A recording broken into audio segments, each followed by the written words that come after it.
Meantime, we got to get the latest on this monster storm heading our way. Lonnie. Yeah, it's a complicated system, and we'll do our best to make some sense of it all for you. Let's check in first and foremost with the weather watchers. What do we have out there? 21-degree reading right now around Yorktown. This is Victoria. Victoria, welcome to my show. I think it's the first time I've had you on. And what are you saying? You're saying it's a beautiful day. How much snow are we going to get from this winter storm, Jonah? Okay, well, here's the deal. You go further north of New York City, I'm seeing smaller totals north, bigger totals south. Outside right now, Empire State Building, clear skies, 27 degrees, feels like 21.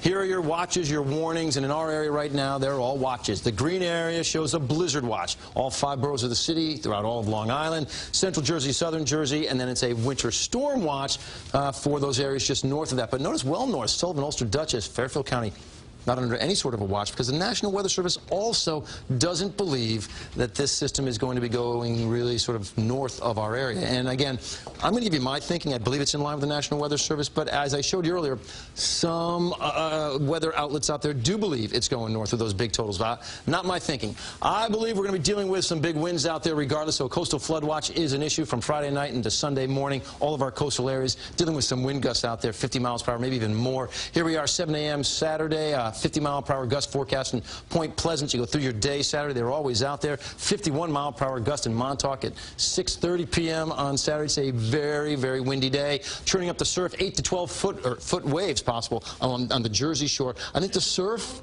for the South Shore of Long Island, a little bit less, maybe 4 to 8 footers. Gusts 60 miles per hour. Just showed you that in beach erosion is an issue. So here's your vortex satellite and radar. Zoom in tight there. The storm really picked up its speed today. It really formed today. I know we've had a little bit of energy moving across the country, but today it gathered that moisture from the Gulf. Now it's starting to turn and go to the northeast, and it's hitting the colder air now in the Tennessee Valley, starting to turn over to some sleet and some ice. I think North Carolina tomorrow picks up a lot of ice, and then we will be dealing with snow in our area. Friday, 11 p.m., some snow falling around Cape May. You get to Saturday around 5 a.m., it's up around Sandy Hook, maybe just getting close to Staten Island. Then by 2 p.m. Saturday, it's through the city, and it'll wind down as we get into early Sunday morning. The reason why I don't believe this is just going to be able to steamroll right over our area up into Canada is because of this high pressure system.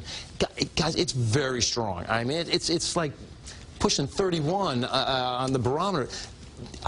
Unless this weakens and moves out of the way, I don't believe that low can move through our area. So I think it's going to be exiting south of our area with D.C. and like the Blue Ridge Mountains picking up the biggest totals. So if that high shows signs of weakening and getting out of here, I'll be the first to let you know. I'm going to go 4 to 8 in the city one more time to go over the numbers. 12 inches not too far out of the area. As a matter of fact, look at Staten Island. Southern tip of Staten Island, you're closer to that storm, so I think maybe, hey, you could be in that 8 to 12, and then it's a foot or more as you move south of our area, D.C. and places like that. So there are the numbers for you. And again, I don't think temperatures is what anybody's going to be talking about. It's the storm. For us, it's really a Saturday event. Sunday afternoon will be better outside. And wind, as you said, the wind. Wind is going to be, listen, regardless of the path of the storm, wind's going to be an issue. Might have some power outages. I think that's going to be a big problem. Okay, Otis Living.